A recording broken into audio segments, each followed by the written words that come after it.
বসে জনগণকে বিভ্রান্ত করার চেষ্টা করেছে, তারা এখনো বিভিন্ন মিডিয়ায় বসে আছে। ইতিমধ্যে বাংলাদেশ সংবাদ সংস্থায় একজন এমডি নিয়োগ হয়েছেন, যাকে কখনো আমরা প্রফেশনাল সাংবাদিক হিসাবে পাইনি। আমার এই আন্দোলনে কোনো এক লাইন তিনি লিখে কোনো সংবাদপত্রে আমাদের পক্ষে কাজ করেননি, বরং শাহবাগ এবং গাজরতলা নির্মূল কমিটির যারা প্রতিষ্ঠাতা ছিল এবং বর্তমান এই বিপ্লব গণ অভ্যুত্থানের যারা মূল স্পিরিটের সাথে সাংঘর্ষিক ভূমিকা পালন করে, তাদের দোষর হিসাবে তাকে চিহ্নিত করেছে অনেকেই।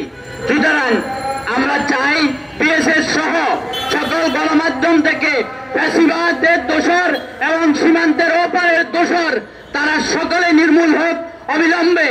বাংলাদেশের সকল প্রশাসন এবং গণমাধ্যম ফ্যাসিবাদের দোষর এবং সীমান্তের ওপারের পালিত মাস্তান, পালিত দালালদের থেকে বাংলাদেশ মুক্ত হোক। চর্চায় বিশেষ করে সাগর রনি হত্যাকাণ্ডে এবং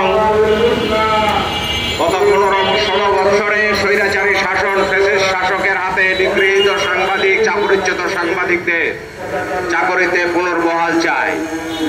বাংলাদেশের রাষ্ট্রীয় সংবাদ সংস্থা বাসসে যে দুর্নীতি হচ্ছে, নানা রকমের অনিয়ম হচ্ছে, সেখানে যে সমস্ত আজেবাজে সাংবাদিক রয়েছে তাদেরকে বের করে দিয়ে এই প্রতিষ্ঠানটিকে সুন্দরভাবে সাজানোর আহ্বান আমি জানাই এবং এইখানে যোগ্যতা সম্পন্ন সাংবাদিকদেরকেই নিয়োগ দিতে হবে এবং সাংবাদিক ভাইদের সমস্ত সমস্যাগুলো সমাধান করার জন্য সরকারকে বিনয়ভাবে আহ্বান জানাচ্ছি। সংবাদ মাধ্যমগুলো দেশ এবং জাতি গঠনের একটা মাধ্যম, যারা সরকারের সমালোচনা করে সরকারকে সঠিক পথে নিয়ে যাবে, সেখানে আমরা তেমন কোনো উল্লেখযোগ্য পরিবর্তন লক্ষ্য করছি না।